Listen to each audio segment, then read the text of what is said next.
Hey everyone, it's Alyssa. Welcome to today's God story. So when I was in elementary school, I had a friend that had to move to a different city and she had to start at a new school. And she told me that at first she felt really lonely and didn't have a lot of friends. But because of that, she started to notice other kids who didn't have a ton of friends were sitting alone all the time. And she started to make friends with them and bring them in. And eventually all of them started to feel like they had a community. This reminds me of today's big idea. God can partner with us anywhere. In this series, we've been hearing the story of Joseph. From being his father's favorite son, to being sold into slavery by his brothers, to being thrown in jail for something he didn't even do. In Joseph's story, we can see that God is at work even when things are tough. Even when Joseph was in prison, the guards saw that he was such a good guy and gave him responsibilities, put him in charge of other prisoners. Joseph's story didn't end with him in prison. Here's what happened next. Two men who had worked for Pharaoh were thrown into prison. They were the king's baker and the king's wine taster. Joseph was put in charge of them. They were in prison for a little while. Then let's read what happens next in Genesis 40, starting in verse 5. Then each of the two men had a dream. The men were the Egyptian king's baker and wine taster. They were being held in prison. Both of them had dreams the same night. Each of their dreams had its own meaning. Joseph came to them the next morning. He saw that they were sad. They were Pharaoh's officials, and they were in prison with Joseph in his master's house. So he asked them, "Why do you look so sad today?" "We both had dreams," they answered, "but no one can tell us what they mean."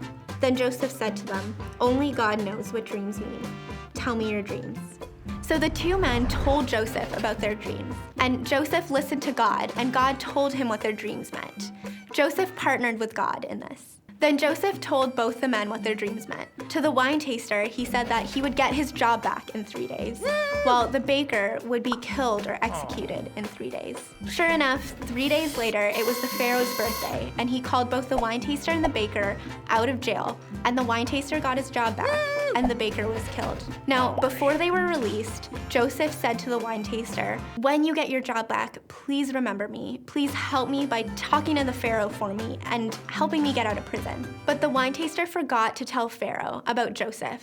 Fast forward 2 years later, Joseph is in prison this whole time, and Pharaoh has a dream. The dream goes like this. 7 fat, healthy cows come out of the river. Then 7 unhealthy, scrawny, ugly cows come out of the river.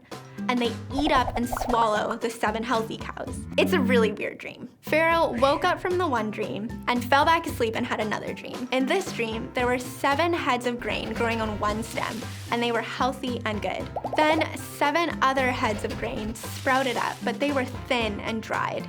And the thin ones swallowed up the healthy ones. So Pharaoh woke up from this second dream, and just like any of the rest of us, was like, "What a weird dream." And so he sent for some of his wisest men to see if any of them could tell him what the dream meant. But no one could. This is when the wine taster finally remembered Joseph. So Pharaoh sent for Joseph. Joseph came, and the Pharaoh said, "I've had this dream, and no one can explain it to me, but I hear that you can explain dreams." Joseph said, "I can't do it, but God will give me the answer." He knew that he could partner with God. So Pharaoh told Joseph about both dreams, and Joseph told him that they both had the same meaning. The 7 healthy cows and the 7 healthy heads of grain represented 7 years where there would be abundance, plenty of food in Egypt for everyone to eat. And then they would be followed by 7 years of famine where there wouldn't be enough food for people to eat. Those were the unhealthy cows and the unhealthy heads of grain. Then Joseph told Pharaoh that he should find someone that was really wise to be able to store up food during the 7 good years so that there would be enough food during the 7 bad years. Pharaoh thought this was a great plan and said, "The Spirit of God is on this man, Joseph." So he said to Joseph that he would put him in charge of this, that he would be basically second in command in all of Egypt. Only Pharaoh would have more power.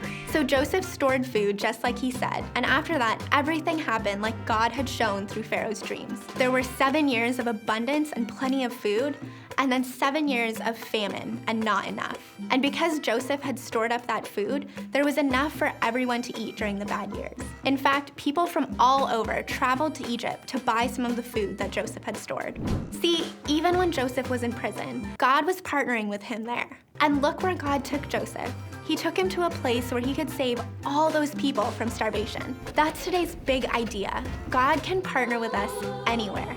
So if, like Joseph, you feel like you're not in a great place right now, know that God can still partner with you in amazing ways.